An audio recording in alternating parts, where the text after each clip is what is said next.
I seen these two artists from Norristown, PA. I'm not gonna say no names. If you think about it, even you watching this, you have people like this in your life. But I seen two artists that I don't know them personally. I see them on Facebook. They got a big name in Norristown, PA, because they grew up there. Everybody know them. But they consider themselves rappers and R&B singers. I was just curious, like, yo, what have they actually done within that regard? Like, other than like post something on Facebook and get a bunch of likes and do it for Facebook. I looked up Spotify. It's nothing. Looked up their YouTube. Like the Spotify might have like one monthly listener, which is good because you start somewhere. I looked up their YouTube. These people have been singing, been rapping for one of the singers been singing for 10 years or something like that, 15 years.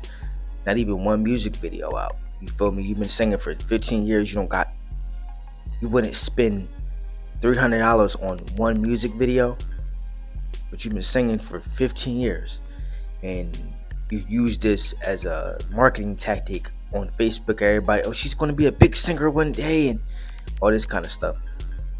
The rapper, I looked up Spotify. There's really no numbers on there. He takes pictures with other famous rappers. It just looks big. You feel me? But he hasn't even really put out not even one good song, you feel me, within 10, 15 years, you feel me? So it kind of got me questioning, like, yo, at what level is somebody considered a rapper, an artist, successful in their own field, you feel me? Me, I'm a YouTuber. I got one YouTube channel with 13,000. I got another YouTube channel with 7,000.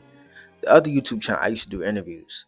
Spend a lot of money doing interviews, you feel me? Really booking out studio sessions, really going, getting rental cars, spending $1,000 to get a rental car and drive 5, 6, 7, 8 hours away just to get some content, you feel me? So I actually put my money behind it. I actually put my time behind it. You can see on both channels I got hundreds of videos. Whether I popped off or not, you actually see the effort. A lot of people will talk, but they don't really have the effort behind it. With that being said, Tyrese recently went off on Emanny, like, oh, like, what gives you the right? What have you done within the R&B space? And I'll be honest about it. I see where he was coming from. Emanny could have easily been like, yo, like, what have you done, bro? Like, you're not R. Kelly. You're not Chris Brown. You're not Trey Songz. You're not Ty Dolla $ign. You're not even, what's the nigga that made, you're not even Jeremiah. Like, you're like of course you did something in the 90s, but it's 2026. You did something 30 years ago, you feel me? You're like the 50th most popular R&B singer. He could have said that. But I say this, me personally, I look at Emanny as somebody who is a successful singer or some real shit. Like, yeah, he don't have like a big album out here. He's not known for a specific song, but he was signed to Jadakiss for a while. That's a big cosign right there. You feel me? He was fucking with Joe for a while. That was a big cosign. And he stayed consistent. I'm not sure if he was signed, but he had opportunities. You feel me? He performs. He has content out there. He done it over the years. He been on albums. You feel me? On some hood shit, and not even to bring on some hood shit. Yes, Emanny is not even at SZA's level, or like not even SZA. I'm trying to think of like a small level R&B singer. He's not even at some of these small level R&B singers, like some of these indie R&B singers. But he stayed consistent. He actually put content out. He actually done things, you feel me, outside of the podcast, and you feel me, where you could see that the effort that he put in was good. Me personally, I don't think it was ever meant for Emanny to make it as an R&B singer. It's not meant for all of us to make it. When I hear Emanny sing, it kind of reminds me of like a Trey Songz or something like that. It kind of reminds me of that. Like, his voice, he could sing, but it sounds like it's nothing that stands out about it. You feel me? And through sheer luck, or with the right songwriting, you can do something. Like, for example, like Giveon is a GOAT. But Friday kind of took his voice a little bit. Like that high voice wasn't his style. Friday kind of came out and put, kind of piggybacked off of it.